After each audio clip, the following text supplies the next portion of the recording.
Phil Mickelson was on Pat McAfee's show yesterday, which McAfee seems to be you know, the talk of the town for a Yeah. bunch of different reasons over the last few weeks. But he gets a lot of top name live golfers on there too. John Rahm, a couple days after his live announcement, went on there, explained the decision a little bit more. But Phil was on yesterday talking all things Rahm, talking live.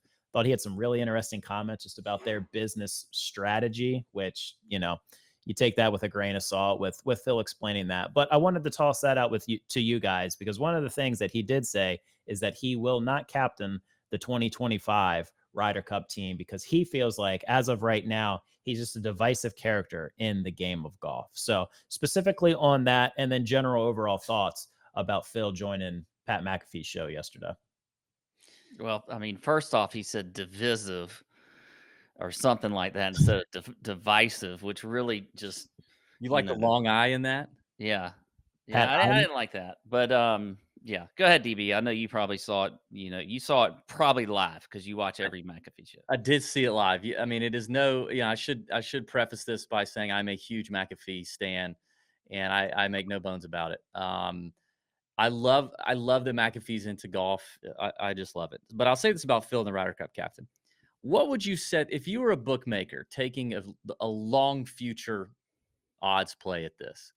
What would you set the odds of Phil being a Ryder Cup captain before he's dead and gone? What would you set him at? Because I I think it was interesting that he said what he said about the 2025. I think it was rather rather self-aware for some of the times we feel like Phil's not very self-aware. I thought it was a pretty self-aware moment of clarity. He has been divisive in the game of golf as of late, polarizing to some. I don't know that he would be well received in 2025. But I do know this. I do feel now more confident than ever that we are headed to a unified golf organization, whatever that may look like. I think that we're going to see the two come together. I think schedules are going to be what they are in 2024, but possibly in 2025, we're looking at a different, totally different professional golf landscape that involves Live and the PGA Tour working together. With that being said, then you add time, right? Time heals all wounds. It does. We are fast to forget certain things. We are fast to move on from certain things. And despite some of the wild shit that Phil has said and done in the last couple years, some of it I've agreed with, some of it I've disagreed with. He had a lot of cachet built up over decades with golfers and the golf community before some of this stuff started happening. And I would place a bet that before he's dead and gone, he is a Ryder Cup captain. But I think it takes time for that to happen. But in 10 years, is anybody going to care? If we have a new global golf situation, is anybody going to care about some of the stuff Phil's said and done that's been off the wall or off color or just plain dumb or ignorant? Like, no, you're going to remember what Phil made you feel in the 2000s, early 2000s, 2010s. Like, that's what you're going to remember about Phil. And you're going to remember him being a passionate Ryder Cup player. And I think he'll be if I were placing the bet, I'd bet that he is a Ryder Cup captain before he's dead and gone, but probably not in 2025. What do you think, Pat? Yeah, no, 100%. I agree. I mean, we're in the 2025 Ryder Cup cycle Yeah, now. I mean, true. it's already passed, and so right now, like you said, he is very polarizing. I did think it was interesting his comments. They were, like you said, very self-aware. He was like, "Look, I'm not the right captain for now," but I don't think he was saying I'm not the right captain ever. And I think he could.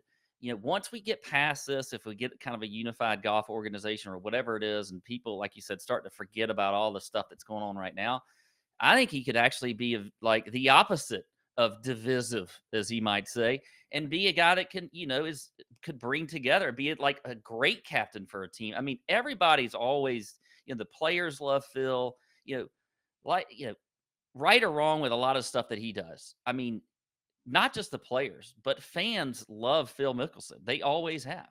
And so I think eventually, he's going to get to the point where he is probably a captain. I would put odds very short, actually, that he would be a captain. I would say 2-1, somewhere around in there. Like, I think it would happen eventually. Maybe that's a good YouTube comment. Somebody drop in there what you would put the odds of Phil being a Ryder Cup captain at some point in his career. Yeah, some of the other stuff that I took away from the McAfee thing was, he did say Rahm's team was having talks with players looking to come over, that Liv was being selective about who's going to join, who's not. Phil saying that he's taking calls, which they've kind of been saying this for a little bit, but I bet that is a little more of a reality now with Rom being over there.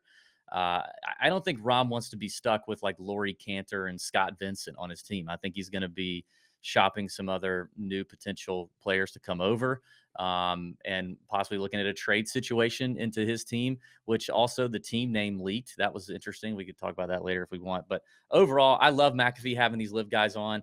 And if you read between the lines, McAfee is a guy who, and as someone who watches a lot of Pat McAfee content, he hates a guy on his high horse. He does not like people on their high horse.